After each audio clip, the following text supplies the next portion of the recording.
I clearly have a very progressive desire to promote opportunity and security in a rapidly changing economy with all these new challenges. And while I may be arguing for more bolder moves even than in the 2% solution,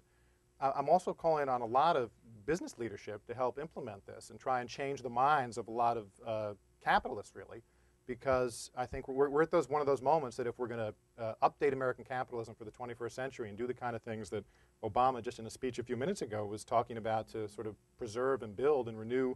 our society, we need capitalism to work better. And so I guess I don't see it as left or right exactly, but you may be right. Well, one of the dead ideas I talk about in the book is the idea that that money follows merit, and I actually think that's an idea that most average people don't hold. I think average people think the system is rigged, and I think that the educated class, sort of people who go to think tank seminars and hang around rooms like this, I think one of the most cherished myths of the educated class is that market capitalism is a meritocracy economically. In other words, that people end up economically where they deserve to. And I think that the rise of what I call the undeserving ultra-rich in the book, this group at the very tippy top that is pulling away from the rest, not through the rewards of the free market. I mean, nobody, and certainly I don't begrudge Bill Gates or Steve Jobs their wealth for the fantastic innovations and contributions they make to society. But you can't open the paper nowadays without reading about a CEO who's essentially presided over the decline of a company walking away with $100 million. You've got the subprime mortgage bankers who peddled this junk. Most of them retired at the country club now with $50 million, while the country is sort of going to spend years cleaning up the mess. And I think the ubiquity of this undeserving sliver of the rich, I'm not saying I'm capitalist, I'm pro-wealth, but I think it's very demoralizing for democracy and for capitalism and can create a backlash. And I think the real awakening is among what I call the lower uppers, because as the folks who sort of punched every ticket, aced their SATs, went to the best colleges, and then sort of rose in the professions, and kind of assume, because that's been sort of the American ethic, that then they will deservedly get the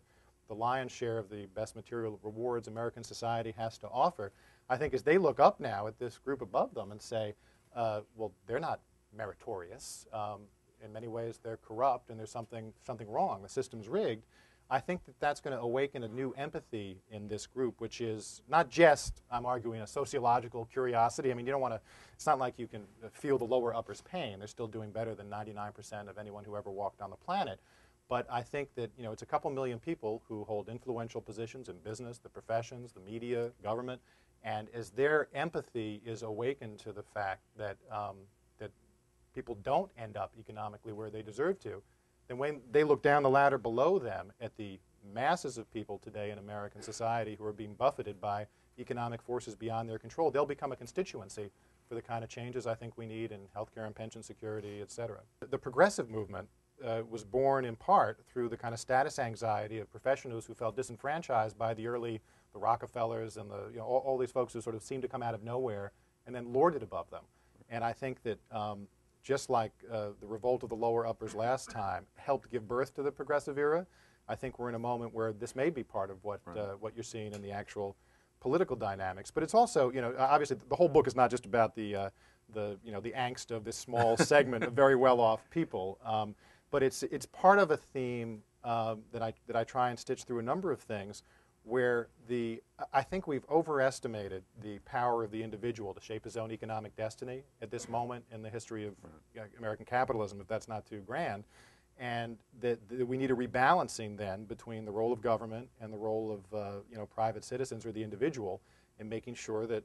we have a decent society with the kind of opportunity and security we would expect from a wealthy country that was trying to do right. But I think we will never get where we need to go